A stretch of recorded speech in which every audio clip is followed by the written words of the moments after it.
Ladies and gentlemen, boys and girls, children of all ages, from the independent scene to the main event of WrestleMania, welcome to the Robert Sports Show. I'm your host, Robert. Alright, TNA Emergence. So, countdown to Emergence. We had two big matches there on Friday night. First match, we had Frankie Kazarian taking on KUSHIDA. This was a very short, to the point match. This match came about because of Frankie Kazarian wanting to win his qualifying match to get into the Ultimate X match. Failed to win that because of KUSHIDA. So they made this match 9 minutes and 57 seconds. I mean, really, the only real two big spots, kind of the moment change of this match, was KUSHIDA had the hoverboard lock on Frankie Kazarian on the outside of the ring, which obviously you can't win a match like this on the outside of the ring. While getting back in the ring from that hover lock, KUSHIDA was going through the ropes. Kaz kicked the rope. Referee didn't see it. It low blowed KUSHIDA, Frankie Kazarian for the pin, and was able to get the victory. Just not a lot of energy, it seemed like to me. 2 3/4 stars, what I ended up giving it. Frankie Kazarian getting the victory there. Then the other countdown to Emergence match was the TNA Digital Media Championship and the International Heavyweight Championship on the line. Dual champion PCO taking on Shera. This was Matt Cardona's big monster to go after PCO because PCO is now married to Steph DeLander, who is a friend or sister or whatever, Matt Cardona, whatever storyline they're calling that. And he doesn't like PCO, and so his monster came in, which was Shera. 5 minutes and 56 seconds. Nothing intriguing happened, just a kind of basic match. 2 stars, what I ended up giving it, with PCO getting the victory there. And then when the Emergence started, we started with the Ultimate X match. A 6-way Ultimate X match for the X Division Championship. We had champion Speedball Mike Bailey, Laredo Kid, Hammerstone, Zach Wentz, other Rascals, Riley Osborne of Chase U of NXT, and then Jason Hotch.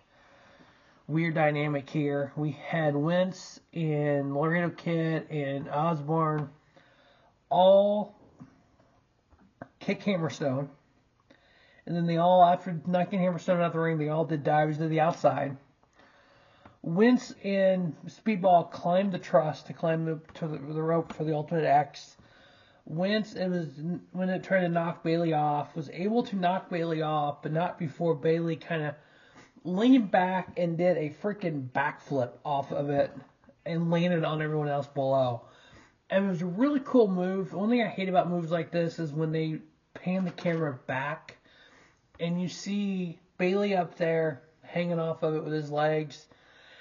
And then the camera shot's so wide, you see everybody down below going. You knew what was getting ready to happen. I was like, come on, let's not zoom out until he comes off the ladder. Kind of as he's coming off the truss, then zoom out so you kind of see him fall. But when you zoom out just like 2 or 3 seconds too early, all you see is people like, go catch you. So, other than that, it was a cool spot. You had 5 of the 6 on the ropes at one time. All of them get knocked down. Bailey and Wentz are on the ropes by the belt, climbing them across the middle there.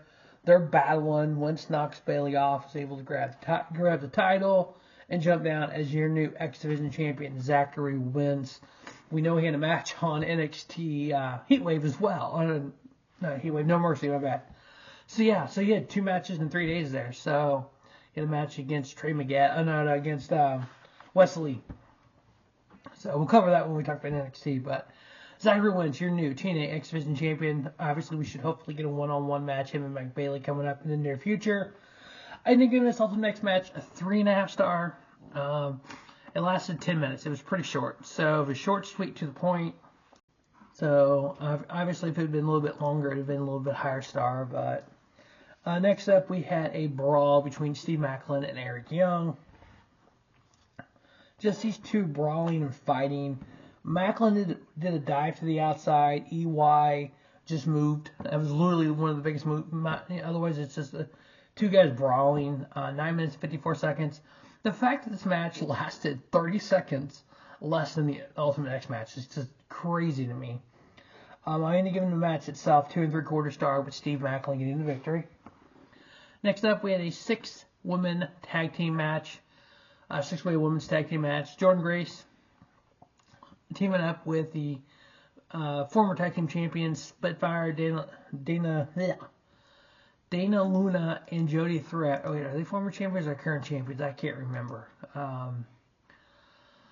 These tag titles jump around like freaking pieces of candy sometimes. Let's see, TNA. Alright, so at Slammiversary, okay, so at Under Siege, Alisha and Masha beat Spitfire. At Slammiversary, Spitfire lost 3 match. So former tag team champions going up against Ash by Elegance and the current tag team champions, women's tag team knockout champions, the Malisha, Alisha Edwards and Masha Slamovich, with Ash by Elegance personal concierge at the ringside. Dude's a lunatic. Honestly, this match was kind of just 8 minutes long. It was pretty short. Alisha Edwards was taken to the back, possibly injured, so I'm kind of curious what's going to happen there. Other than that, Jody Threat ended up pinning Ash by Elegance. So Spitfire and Jordynne Grace get the victory. And that's pretty much it. Ended up giving it 2 3/4. So hopefully Alisha Edwards isn't hurt and out anytime at all. Otherwise, her match would have to vacate the TNA Knockout Tag Team Championships. Next up, we had the TNA World Tag Titles on the line. Champion ABC, Ace Austin and Chris Bay, going up against First Class AJ Francis. With Rich Swann being injured, he needed to come with a new tag team partner, and we found a new member of First Class. It's going to be KC Navarro. So KC Navarro there taking Rich Swann's place. Bay was able to counter the power of AJ Francis with a DDT in the middle of the ring. Francis chokeslammed Bay, but goes for the cover. He wasn't the legal guy, so Francis comes against, kind of does the rope, kind of back against the ropes. Gets tagged by KC Navarro. Francis, I guess, didn't realize Navarro tagged him. Chokeslams Bay, goes for the cover, and the referee's like, "You're not the legal guy." And he was like, "What the hell?" Francis comes in, and so Navarro comes in and ends up Bay getting the roll up on him and gets the 1, 2, 3. And AJ Francis is left like, "What the hell just happened?" ABC retaining their TNA World Tag Team titles. I ended up giving that match 3 star. Next up, we had a 8-man tag match. We had this system: Brian Myers, Eddie Edwards, JDC, formerly known as Dango. What the hell does the JDC even stand for? Does it tell me here? I don't even remember what it stands for. Something Dirty Dango, Johnny Dirty Dango, or Dango something. I don't even know that one. It's kind of the Johnny Curtis Dirty Dango combined. It's like Johnny Dango Curtis or something. Him taking on the team of Jeff Hardy, Matt Hardy, Joe Hendry, and Mike Santana.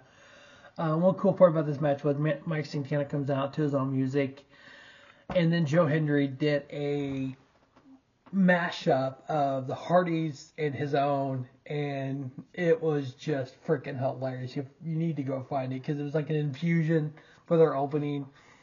But it's like even Mike Santana was like, "What the hell?" But so yeah, this is a decent little 8-man tag, and it lasts about 19 minutes. Nothing big happening. 8-man tags can get clustery after a while. But the system was able to get the victory there. Ended up giving it 3 star. Next up, we had a 60-man Iron Man match for the TNA World Heavyweight Championship. So yeah, these Iron Man matches, sometimes they can be extremely boring. And here's my issue with them.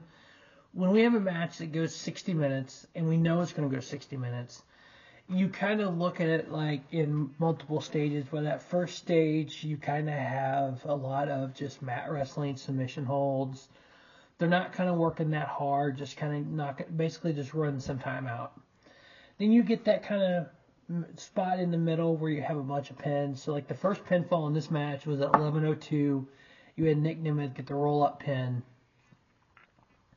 13 minutes later, so 24-minute mark of this match, you had Nick Nemeth get a second pin on Josh Alexander, which put him up 2 pins to none. And then because right before that, you had Josh kick out. You had Nemeth hit the bad danger, deuce danger, whatever it's called, that move he has.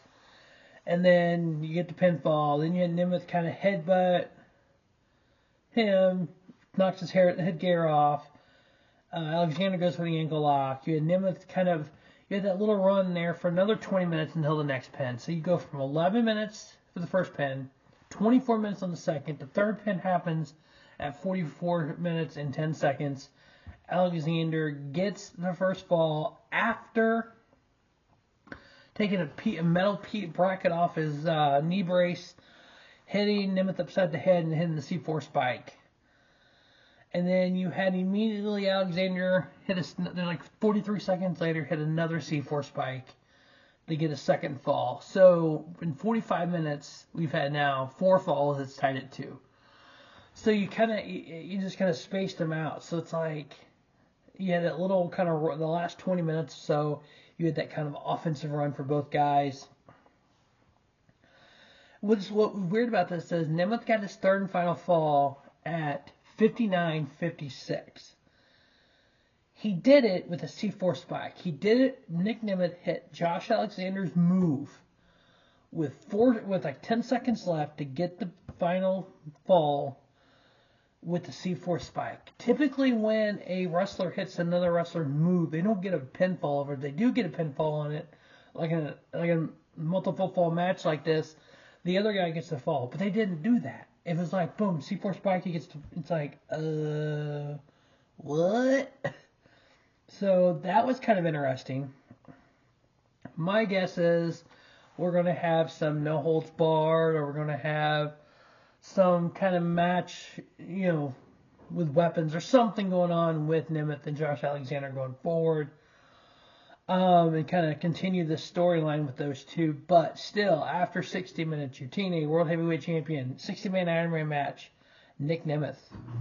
The GBL come out. John Layfield come out and talked to Nick Nemeth and left. What the hell? He came out on GCW show last week too. So it's like, they helped Mance Warner.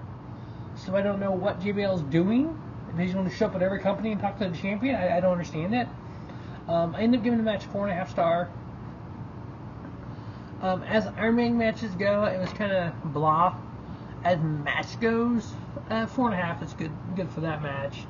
It wasn't anything more than that. I hope Meltzer doesn't give it like 50 stars or something stupid. But overall, it was a good show. TNA Emergence.